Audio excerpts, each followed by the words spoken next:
नमस्कार, मराठी अमृतधारामध्ये आपले स्वागत आहे। आजच्या लेखामध्ये मी तुम्हाला सांगणार आहे काजवा का चमकतो। मित्रांनो, तुम्ही अंधारात काजवा चमकताना कधी पाहिलाय का?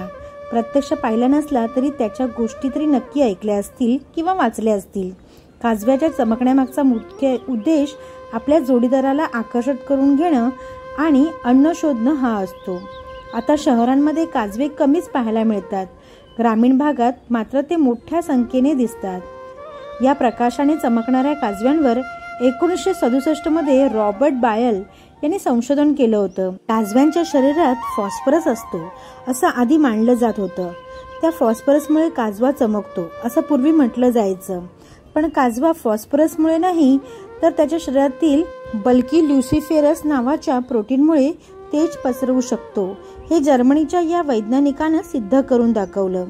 काजव्याचा प्रकाश प्रखर नसला तरी हजारो काजवे एकत्र येतात तेव्हा तो परिसर उजळून जातो। काजवे रात्रीच चमकतात। काजवे दिसायला अगदी बारीक आणि 2 पंख असणारे कीटक असतात। ते जंगलांमध्ये झाडाच्या ढोलीत अंडी घालतात। काजव्याप्रमाणे चमकणारे अनेक जीव आहेत। काजव्याप्रमाणे चमकणाऱ्या अशा 1000 प्रजातींचा शोध घेण्यात आला आहे। त्यापैकी काही प्रजाती पृथ्वीवर तर काही प्रजाती समुद्राच्या खोल पाण्यात आढळतात। माहिती आवडली असेल तर व्हिडिओला लाईक करा, शेअर करा आणि आमच्या चॅनलला सबस्क्राईब करा। मराठी अमृतधारा।